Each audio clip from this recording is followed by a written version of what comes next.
Umefuata nini kwangu wakati mimi na wewe ni maasimu wakubwa sana? Ukiona nimekuja basi jua kuna jambo.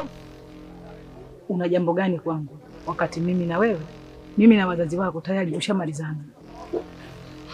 Nimekuja kukumaliza.